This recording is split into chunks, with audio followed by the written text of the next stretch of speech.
Hello बच्चों, आइए इस प्रश्न को पढ़ते हैं। नाभिकीय विखंडन में कितनी प्रतिशत द्रव्यमान ऊर्जा में बदलती है? पहला ऑप्शन है 10%, दूसरा ऑप्शन है 1%, तीसरा ऑप्शन है 0.1%, चौथा ऑप्शन है 0.01%। आइए इस प्रश्न के मुख्य अवधारणा की चर्चा करें।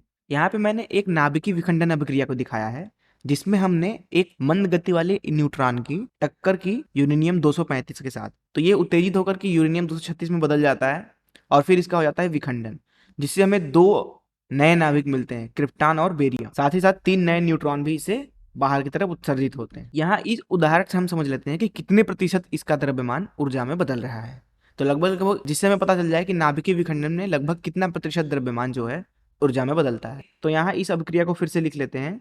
पहले तो एक न्यूट्रॉन है जिसका अभिक्रिया हो रहा है यूरेनियम 235 के साथ। फलस्वरूप हमें मिल रहा है दो नाभिक, पहला है क्रिप्टॉन 92 और दूसरा है बेरियम 141, और इसके साथ निकलने हैं और इसके साथ 3 न्यूट्रॉन भी निकल रहे हैं। हम मान लेते हैं कि जो प्रारंभिक द्रव्यमान है वो mi है तथा जो अंतिम द्रव्यमान है वो mf है। एल्बर्ट आइंस्टाइन ने हमें बताया था कि जो द्रव्यमान होता है वो दरअसल ऊर्जा का संघनित रूप होता है। द्रव्यमान को ऊर्जा में तथा ऊर्जा को द्रव्यमान में बदला जा सकता है। अगर m द्रव्यमान जो है वो पूरी तरह से गायब होकर E ऊर्जा में बदलती है तो E का मान दिया जा सकता है mc² से। यहाँ इस अभिक्रिया में अगर आप ध्यान दें तो यहाँ पे प्रारंभिक जो द्रव्यमान है और जो अंतिम द्रव्यमान है वो आपस में बराबर नहीं है, अर्थात जो कुछ द्रव्यमान है वो दरअसल ऊर्जा में बदल गई है।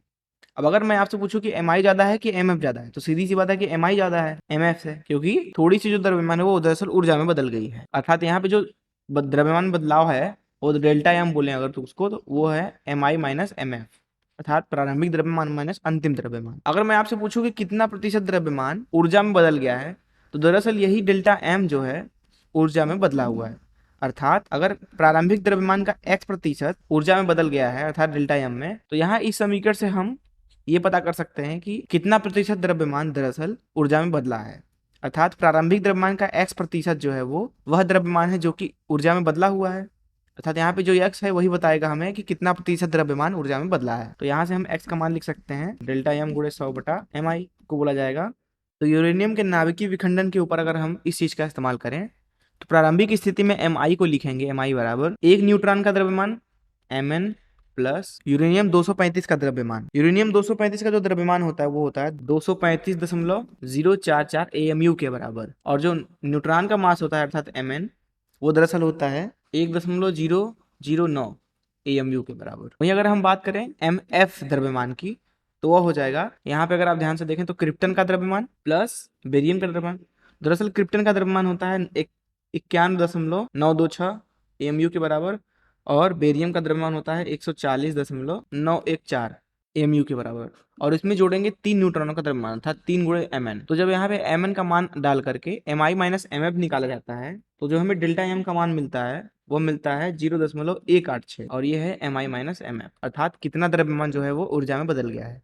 तो यहाँ पे अगर हम इसको प्रतिशत में निकालें, अर्थात मान लेते हैं कि x% द्रव्यमान जो है वो दरअसल ऊर्जा में बदला है, ऐसी स्थिति में x का मान दिया जाएगा जैसा कि इधर हमने निकाल रखा है डेल्टा एम गुणे 100 प्रारंभिक द्रव्यमान। तो प्रारंभिक द्रव्यमान का कितना प्रतिशत जो द्रव्यमान है वो ऊर्जा में बदला है। अब यहाँ पे डेल्टा एम का जब मान रखेंगे तो 0.186 गुणे 100 भागे प्रारंभिक द्रव्यमान। प्रारंभिक द्रव्यमान अगर आप ध्यान से देखें तो mn प्लस 235 है जो कि आता है 236.053।